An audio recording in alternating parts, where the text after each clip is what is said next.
Hello বন্ধুরা, আশা করি তোমরা ভালো আছো ঈশ্বরের কৃপায়। আজ তোমাদের সঙ্গে একটা গল্প শেয়ার করি। একজন দরিদ্র মানুষ ছিল, সে খুব কষ্ট করে তার জীবন চালাতো।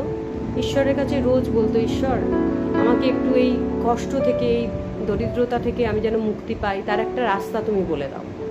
রোজ এরকম ঈশ্বরের কাছে প্রার্থনা করছে যে আমি এই দরিদ্রতা থেকে মুক্তি পেতে চাই, আমি ভালো কাজ পেতে চাই, আমার সন্তান আমার পরিবারকে আমি ভালোভাবে সুখে শান্তিতে রাখতে চাই, আমার একটা ভালো বাড়ি বানাতে চাই। এরকম প্রতিদিন বিভিন্ন রকম প্রার্থনা করত। এইরকম প্রার্থনা করতে করতে সে রাত্রে শুতে গেল,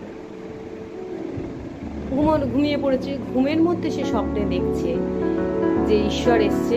ঈশ্বর এসে বলছে, তুই এত কষ্ট পাচ্ছিস, রোজ রোজ আমার কাছে তুই প্রার্থনা করিস, ঠিক আছে একটা জায়গা ঈশ্বর বললেন অমুক জায়গায় তুই চলে যাবি, ওখানে গিয়ে তুই তোর দুঃখের পুটলিটা রেখে আসবি এবং ওখানে অনেক রকমের পুটলি ঝোলানো আছে, তোর ওখান থেকে যে পুটলিটা তোর মনে হয় সেই পুটলিটা তুই নিয়ে চলে আসবি, আর তোর যে দুঃখগুলো আছে সেই দুঃখগুলো ওখানে ঝুলিয়ে রেখে চলে আসবি, কারণ ওখানে অনেকগুলো বিভিন্ন রকমের পুটলি ঝোলানো আছে।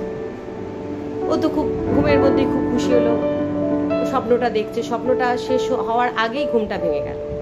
জেগে হট করে ভাবলো, ও বাবা, এ তো স্বপ্ন ছিল, তাহলে কি ওরকম জায়গা আদৌ কিছু আছে?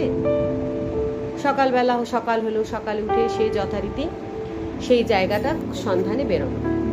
বেরিয়ে দেখলো হ্যাঁ সত্যি ওরকম একটা জায়গা রয়েছে এবং যেখানে বিভিন্ন রকমের পুটলি ঝোলানো রয়েছে। এবার সে সেই নিজের দুঃখের পুটলিটাকে নিয়ে সেই স্থানে গেল। গিয়ে অনেক রকমের পুটলি, একটা পুটলিতে হাত দিচ্ছে, দিয়ে ভাবছে এই পুটলিটা নিয়ে, এটা একটু ছোট আছে, এটা আশা করি দুঃখ কম থাকবে। আরেকটা দেখছি খুব বড় পুটলি, ভাবছে এটাতে কি দুঃখ বেশি হবে নাকি এতে সুখ বেশি থাকবে। তারপরে দেখছে একটা আরেকটু মাঝারি সাইজের, বলছে এটাতে কি সবকিছু মেলানো মেশানো আছে।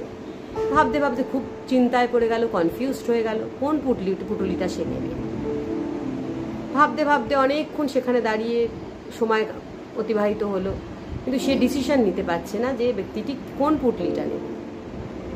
শেষ পর্যন্ত সে ভাবলো যে আমার দুঃখ, আমার পরিবার, আমার ভাঙা ঘর, আমার অল্প ইনকাম, এটা কিন্তু আমার জানা দুঃখ, কিন্তু যে পুটুলিটা আমি অজানা পুটুলি, যেটা আমি নিয়ে যাচ্ছি বাড়িতে, সেটা কিন্তু আমার পুরোই অজানা। এই পুটুলির ভিতরে কি আছে আমি জানি না। এই পুটুলিটা নিয়ে যাওয়ার পর এরকম হবে না তো আমি যেটুকু রোজগার করি সেই রোজগারটা বন্ধ হয়ে যাবে, বা এরকম হবে না তো আমার বাড়িটা যে অবস্থায় রয়েছে তার থেকে ভেঙে পড়বে, বা এরকম হতে পারে আমার পরিবারের সবাই অসুস্থ হয়ে পড়লো, তার থেকে বরং আমি যে পুটুলি নিয়ে এসেছি সেই পুটুলি নিয়েই আমি বাড়িতে চলে যাই।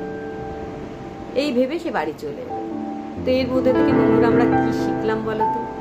আমরা এটা বুঝলাম যে আমাদের যে চেনা পরিবেশ, চেনা গণ্ডি, সেখানে আমরা হয়তো অনেক কষ্ট পাই, দুঃখ পাই, তবু আমরা যদি প্রতিনিয়ত একটু নিজের সঙ্গে অ্যাডজাস্ট করে, সব পরিবেশের সঙ্গে অ্যাডজাস্ট করে, বাকি মেম্বারদের সঙ্গে অ্যাডজাস্ট করে চলি, এবার ভাগ্য আমরা একটু চেষ্টা করতে পারি, কারণ ভাগ্য প্লাস চেষ্টা ইজ ইকুয়াল টু তো ফল।